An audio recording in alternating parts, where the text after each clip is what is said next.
কোষে, আমার ট্রিটমেন্টটা কোথায় উচিত ছিল?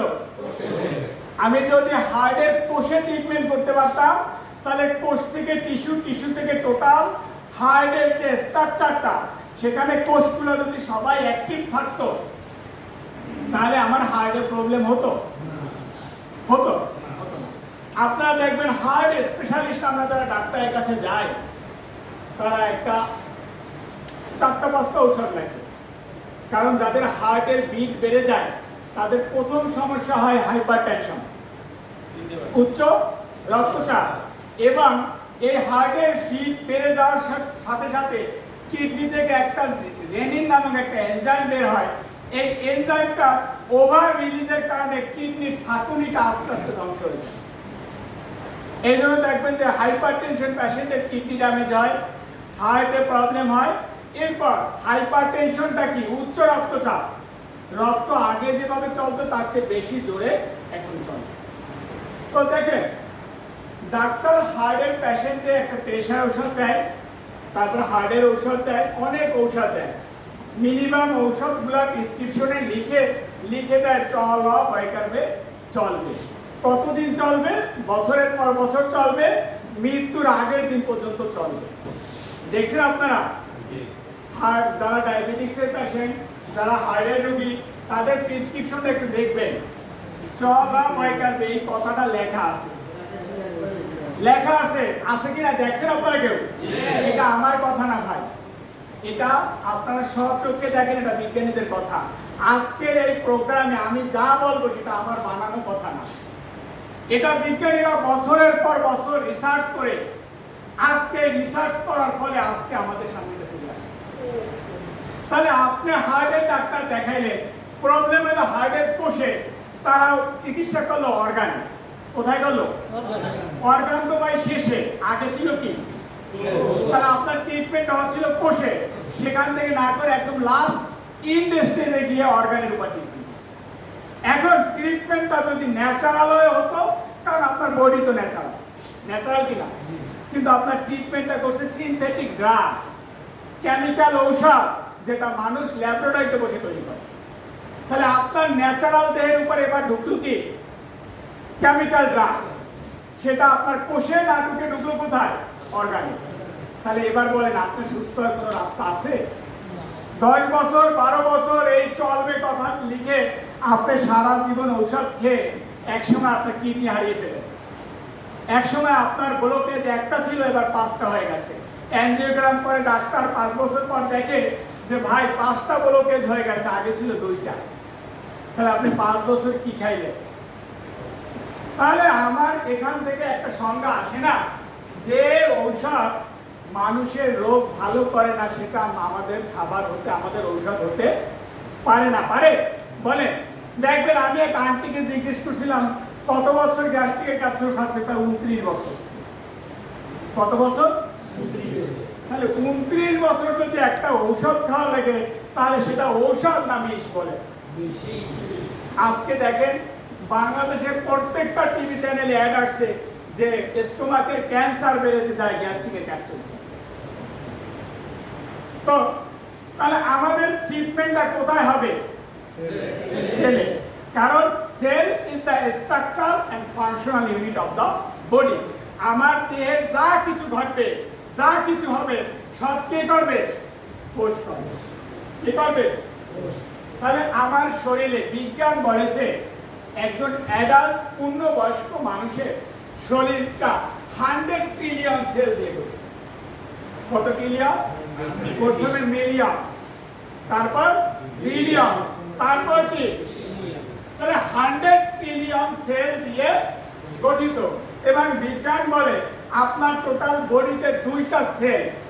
কয়টা সেল? 2টা সেল খুব অ্যাক্টিভ থাকে। তার ভিতরে একটা হলো স্টিম সেল আর একটা হলো ফাংশনাল সেল। তাহলে একটা হলো কি সেল, আর একটা সেল কি? বিজ্ঞান বলে যে স্টিম সেলের আয়ু 1000 বছর পর্যন্ত হতে পারে। দেখেন আমাদের ইসলামে অনেক নবীরা 900 বছর বাঁচছিল না? ছিল কিনা? ইমরান ভাই, আমরা একটু সবাইকে দাঁড়াই একটু।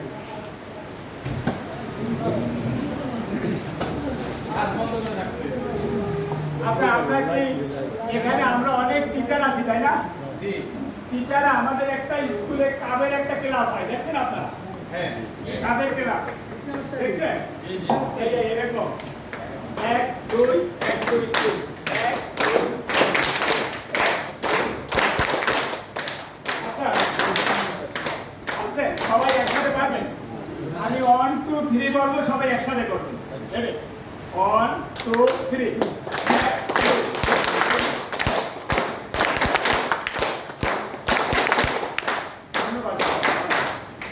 আচ্ছা আমরা এই যে তালিকা দিলাম না, চায়নাদের যে আপনাদের রোগ নির্ণয় পদ্ধতি, তার ভিতরে এই যে ক্লাব দিলাম না, ওরা বলে এই ক্লাবের প্রতিটা স্পর্শের সাথে ব্রেনের ভিতরে গ্লুকোজ গুলা সক্রিয় হয়ে যায়।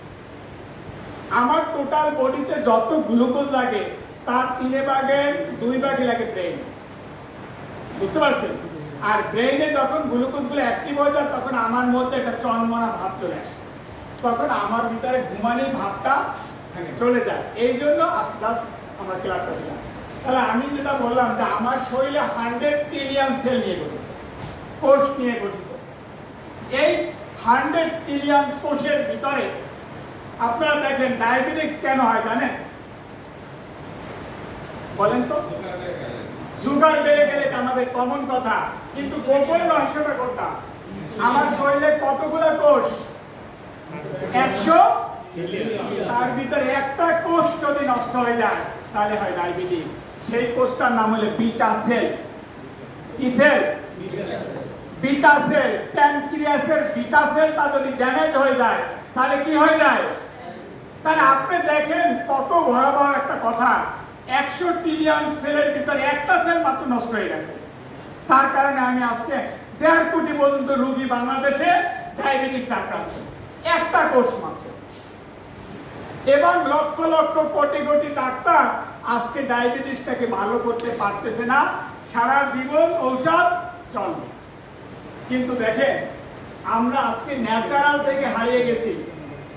আমার 14 পুরুষ দাদা চাচা তালই তারা ন্যাচারালের ভিতরে ছিল, তাদের কখনো ডায়াবেটিস ছিল না, তাদের কোনো হার্টের রোগ ছিল না, তাদের কোনো লিভারের রোগ ছিল না।